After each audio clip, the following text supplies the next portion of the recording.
बिस्मिल्लाहिर्रहमानिर्रहीम, अस्सलाम वालेकुम। मेरा नाम है नवीश शेख और आप देख रहे हैं मेरा यूट्यूब चैनल। आजकल जो है मुल्की सियासत के अंदर इस्लामिक टच का जो है वो बड़ा चर्चा है। इमरान खान साहब को जो वो इस्लामिक टच के बारे में बताया गया और जो उन्होंने टच करके दिखाया, तो उसकी काफ़ी गुफ्तो शनीद चल रही है सोशल मीडिया के ऊपर भी और मेन स्ट्रीम मीडिया के ऊपर भी। और जो वो कासिम सूरी साहब इमरान खान साहब के कान में बात कह रहे हैं, तो वो क्लिप काफ़ी वायरल हुआ है। अच्छा, इमरान खान साहब की जो वो पूरी ज़िंदगी है वो चीख चीख कर हमको बताती है कि उनका ये वो जो इस्लामिक टच के हवाले से दावे हैं, असल टच उनका कौन सा वाला है। और मेरे ख्याल से इमरान खान साहब के इस्लामिक टच के बारे में उनसे ज़्यादा मगरिब इमरान खान साहब के बारे में बेहतर जानता है और वो हमको ज़्यादा बेहतर बताता है। और ये पूरी की पूरी उनकी ज़िंदगी की जो कहानी है वो मगरिबी मीडिया ने ख़ास तौर पर खोल कर रख दी हुई है और सारी दुनिया जानती है। इसके अलावा मैं आपको ये भी बताता चलूँ कि वो दावे तो बड़े करते हैं इस्लामिक टच के हवाले से। इसके पहले जो है वो रियासत मदीना जो है बनाने के दावेदार थे और उसका नारा उन्होंने लगाया और हमने देखा कि कैसे मुल्क के अंदर सूदी मैशत चलती रही और किस तरह सूद को इस दौरे हुकूमत के अंदर इमरान खान साहब के परवान चढ़ाया गया। और सूद के बगैर क्या कोई तसव्वुर कर सकता है कि कोई रियासत मदीना जो है वो चल सके, उसका निज़ाम चल सके। फिर मैं आपको ये बताता चलूँ, सहाफ़ी क्या जो तहरीक इंसाफ के मुनहरिफ लोग हैं, अहमद जवाद या दीगर लोग जो हैं, या इसके अलावा भी ओन चौधरी से आप पूछ लें या दीगर लोग पूछ लें, वो आपको खुलकर बता देंगे कि इमरान खान साहब के लिए अल्लाह गरीक रहमत करे, नईमुल हक साहब जो हैं वो ओन चौधरी साहब और आजकल जो शहबाज गिल साहब हैं वो क्या खिदमात अंजाम देते हैं और किस लिए वो करीबी हैं। तो ये कोई ढकी छुपी बात नहीं है, सहाफ़ियों को भी मालूम है, इमरान खान साहब के इर्द गिर्द जो लोग हैं उनको भी मालूम है, उनके पार्टी के लीडरान को भी मालूम है। मगर जिस तरह मज़हब को इमरान खान साहब इस्तेमाल करते हैं उस तरह किसी ने इस्तेमाल नहीं किया। मुझे याद है अच्छी तरह, TLP जब वो लॉन्ग मार्च लेकर निकली तो फवाद चौधरी साहब बड़ा चीख रहे थे, चिल्ला रहे थे, बड़ी उनकी वो जो है वो बाँछें जो हैं वो खिल गई थी और वो इस तरह लग रहा था कि उनका गुस्सा थमने का नाम नहीं ले रहा। शेख रशीद जो हैं वो भी बड़े दावेदार हैं ये इस इस्लामिक टच के। तो मुझे अच्छी तरह याद है कि वो TLP के ऊपर इल्ज़ाम लगाते थे कि ये जो है मज़हब के नाम पर सियासत करते हैं और मज़हब का इस्तेमाल करते हैं। तो इसी तरह जमीयत उलमा इस्लाम के बारे में भी ये कहते हैं कि मज़हब को इस्तेमाल करते हैं अपनी सियासत के लिए। तो इमरान खान साहब के बारे में अगर आप ख़ुद देखें, जितना ये मज़हब को इस्तेमाल करते हैं और जिस तरह इस्तेमाल करते हैं, शायद ही कभी किसी ने इस मुल्क के अंदर किया हो। आप देखें, एक तरफ धरना चल रहा होता है, लॉन्ग मार्च चल रहे होते हैं, एक तरफ नाच गाने चल रहे हैं, म्यूज़िक चल रहा है, और दूसरी तरफ जो है ये इस्लामिक टच वाली चीज़ें और ये बातें जो हैं वो सामने लाई जा रही होती हैं और वो प्रोपोगेट किया जा रहा होता है कि खान जो है वो बड़ा इस्लामी और दीनी और वो पता नहीं मुस्लिम उम्मा का जो है वो बहुत बड़ा लीडर है। वो तस्वीर भी वो जो है वो इसी वजह से वो फेरी जाती है और उसको ख़ास तौर पर नुमाया किया जाता है कि आवाम को बताया जाए कि ये बंदा कुछ ना कुछ पढ़ रहा है। ये सारा कुछ जो है वो इमेज बिल्डिंग जो है। इस हवाले से मैं आपको बताता चलूँ कि इंकशाफ हुआ था 2-3 माह पहले, जब ये सारा मामला चल रहा था, तहरीक अदम एतमाद और ये वो सारी चीज़ें चल रही थी। तो एक PR कंपनी जो है वो हायर की गई है इमरान खान साहब की जानिब से, जिसने उनको ये बावर कराया और बताया कि आपने जब भी तकरीर करनी है, जब भी अवाम में जाना है, तो आपने जो ये रिलीजियस सेंटिमेंट है उसको ज़रूर टच करना है। ये रियासत मदीने वाला नारा भी उन्हीं की जानिब से आया था और ये बाहर की कंपनी है, मगरिब की कंपनी है, आप इस तरह समझ लें। और ये बड़ी ये खुल के मोहसिन बेग साहब ने इसका दावा किया हुआ है। उनके मुताबिक जो है उन्होंने पूरी ये कहानी बताई हुई है कि किस तरह इमरान खान साहब को ब्रीफिंग्स दी जाती हैं, बताया जाता है कि आपने एक एक चीज़ यूं यूं करनी है, तो उस तरह इमरान खान साहब चल रहे होते हैं। तो ये वो कोई इस्लामिक जो है उम्मा का ना इनके दिल में दर्द है ना वो कोई चीज़ है। ये सिर्फ़ और सिर्फ कहानी जो है वो इमरान खान साहब की इस्लामिक टच वाली जो ये कहानी है सिर्फ़ और सिर्फ लोगों को बेवकूफ़ बनाने की है, अपनी PR बढ़ाने की है, अपनी वोट बैंक बढ़ाने की है और इससे ज़्यादा कुछ नहीं है। दूसरी जानिब मैं आपको बताऊं, एक और चीज़ बहुत चल रही है कि डील हो गई है। इमरान खान साहब को कोई यकीन दहानी करवाई गई है जिसकी वजह से वो इस्लामाबाद से निकल कर बनी गाला गए और उसके बाद फिर दोबारा पेशावर भाग गए हैं कि 6 दिन के अंदर कुछ ना कुछ होने वाला, इलेक्शन अनाउंस हो जाएंगे, ये सारी चीज़ें हो जाएंगी। तो गुज़िश्ता रोज़ जिस तरह पेट्रोल की कीमत को बढ़ाया गया 30 रुपये पर लीटर, एक तो वहाँ पर पेट्रोल पम्प तो गिराया गया ही है, दूसरी जानिब इससे अंदाज़ा ये होता है कि हुकूमत बड़ी सीरियस है कि वो IMF के साथ डील में जा रही है। IMF का कोर मुतालबा ही यही था कि आप पेट्रोल प्राइसेस बढ़ाएं, बिजली की प्राइसेस बढ़ाएं, और बिजली के हवाले से भी हम सुन रहे हैं कि 7 रुपये पर यूनिट जो है वो बढ़ाई जा रही है। यकीनी तौर पर आवाम को बहुत मुश्किलात का सामना करना पड़ेगा, पर अब ये वाज़ेह तौर पर दिखाई देना शुरू हो गया कि हुकूमत ने तय कर लिया कि उसने ये जो बाकी मानदा टाइम है, ये टेन्योर है, वो पूरा करना है, और ये जो मुश्किल फ़ैसले थे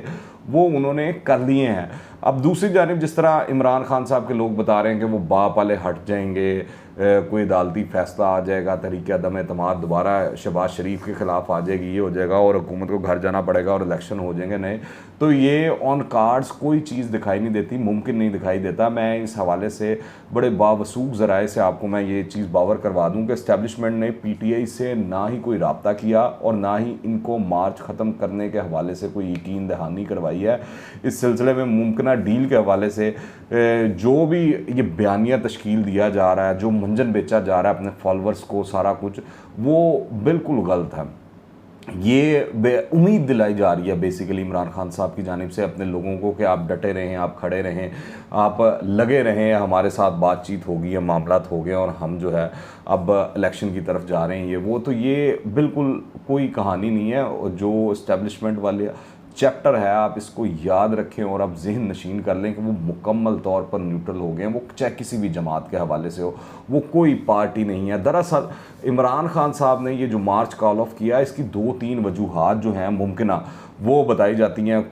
कुछ का अंदाज़ा है कि इमरान खान साहब को लगता था कि मुल्क की मईशत बड़े बुरे हालात में है और जो सियासी अदम इस्तेकाम है उसकी वजह से ये मामलात ख़राब हो रहे हैं, तो हमको पीछे हटना चाहिए। तो ये तो मुझे लगता है ये जो मफरूज़ा है ये वाला, ये तो तहरीक इंसाफ के अंदर से ही आई है ना कहानी। तहरीक इंसाफ के किसी लीडर या जो वर्कर है उसने ये बयानिया पेश किया होना। मगर दूसरी जानिब आपको एक ज़हन में चीज़ रखनी चाहिए कि ये जो लॉन्ग मार्च था, जिस तरह हुकूमत की तैयारियाँ थी, राना सनाउल्लाह ने जगह जगह जो रुकावटें खड़ी की थी और जिस तरह तहरीक इंसाफ को ख़ास तौर पर थका के रख दिया, उससे अंदाज़ा ये होता है कि मज़ीद इसको जारी रखना उनके लिए मुमकिन नहीं रहा, ख़ास तौर पर इमरान खान साहब के लिए। इमरान खान साहब तो आराम से आ गए थे। आप देखें जिस तरह लाहौर के अंदर अदनान आदिल हों, दीगर लोग हों, वो दावा कर रहे हैं, सामने आ रही हैं चीज़ें कि 1000 से ज़्यादा लोग जो हैं उनके बमुश्किल जो हैं वो इकट्ठे नहीं हुए, बल्कि 1000 भी लोग इकट्ठे नहीं हुए तहरीक इंसाफ के। और शफकत महमूद से लेकर जो लाहौर की लीडरशिप है उसको तब्दील करने की तहरीक इंसाफ के अंदर जो है वो बातचीत और गुफ्तगू शनी शुरू हो गई है कि इस तरह के लोग लेकर आए जाएँ कि जो साहब का बैरोक्रेट ना हो बल्कि अवामी लोग हों, जिनको लोगों के अंदर जिनकी पहुंच हो और वो लोगों को बाहर निकाल सके। तो ये बातें और गुफ्तगू चल रही हैं। फिर मैं आपको बताऊं कि इमरान खान साहब को अगर आप देखें, ये मैंने लॉन्ग मार्च वाले दिन भी बात की थी कि इमरान खान साहब जब ये लॉन्ग मार्च इस्लामाबाद लेकर आए तो वो खुद भी कोई इतनी मुतासर कुन तादाद नहीं लेकर आ सके। आप वो जलसे के अंदर देख लें, वो समा हो या दीगर चैनल हो, जो ड्रोन फुटेजेस हैं उसके अंदर आपको वाज़ह तौर पर दिखाई देता है कि 20 लाख बंदों का दावा किया जा रहा था और 20,000 भी मुश्किल बंदे जो हैं वो नहीं निकल सके। यहाँ तक कि आप देखें कि शेख रशीद साहब जिन्होंने 2 लाख बंदे लाने थे, फवाद चौधरी साहब जिन्होंने 10 लाख बंदों को निकालना था जेलम से, वो बंदे नहीं लेकर पहुँच सके, 10-10 बंदे नहीं लेकर पहुँच सके। और इसी वजह से आपने अगर देखा हो तो इमरान खान साहब ने शेख रशीद साहब समेत दीगर इस तरह के जो करैक्टर्स हैं जो बड़े बड़े बुलंद बांग दावे कर रहे थे, उनको कंटेनर से दूर रखा, उनको कंटेनर के ऊपर नहीं चढ़ने दिया।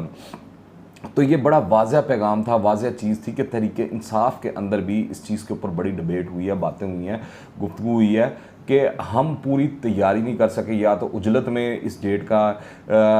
अनाउंसमेंट कर दी थी और उसके बाद निकलना पड़ा, पर ऑन ग्राउंड जो है तहरीक इंसाफ की बिल्कुल भी तैयारी नहीं दिखाई दी। दूसरी जानिब जिस तरह हुकूमत वाले मामला आप देखेंगे, एक तरफ सुप्रीम कोर्ट का फ़ैसला आ गया कि अगर वो वहाँ डी चौक जाते हैं या जो भी मामला करते हैं तो अहकामात को नहीं मानते तो तौहीन अदालत वाला सीन भी हो सकता है। दूसरी जानिब हुकूमत ने जो वो सारा डी चौक के ऊपर हंगामा आई हुई, आग लगाई गई, जो बैंकों को लूटा गया, जो दुकानों को लूटा गया, वहाँ पर जो इमलाक को वहाँ नुकसान पहुँचाया गया, जो मेट्रो स्टेशन जलाए गए, उसके बाद हुआ ये कि जब हुकूमत ने फ़ौज को तैनात किया रेड जोन के अंदर, तो उसके बाद तहरीक इंसाफ की लीडरशिप ने सोचा कि यहाँ तो अब फिर डायरेक्ट मुकाबला करना पड़ेगा और वो सारी चीज़ें होंगी। तो उस हवाले से उन्होंने बेहतर समझा कि हम जो है ये अपना लॉन्ग मार्च कॉल ऑफ कर देते हैं और अल्टीमेटम दे के और निकल जाते हैं, फिर बाद में देखी जाएगी कि क्या करना क्या नहीं। अब मीनवाइल जो है इमरान खान साहब यकीनी तौर पर तंजीमी सतह पर इस हवाले से अहम कार्रवाइयाँ भी कर रहे होंगे अपनी पूरी जमात के अंदर, और लोगों की अहम जिम्मेदारियाँ भी लगा रहे होंगे, अगर तो वाकई उन्होंने 6 दिन बाद दोबारा इस्लामाबाद आना है, जो कि मुझे नहीं लगता कि अब वो दोबारा इस्लामाबाद आएंगे। इसके अंदर एक कहानी ये भी है और स्टोरी ये भी चल रही है कि 25 तारीख का ही क्यों इंतखाब किया गया इमरान खान साहब की जानिब से, ये बड़ा अहम है। ये आप ज़रा गौर फरमाएं तो 25 तारीख को यासीन मलिक के हवाले से फ़ैसला आना था इंडियन कोर्ट का, और उसके बाद आप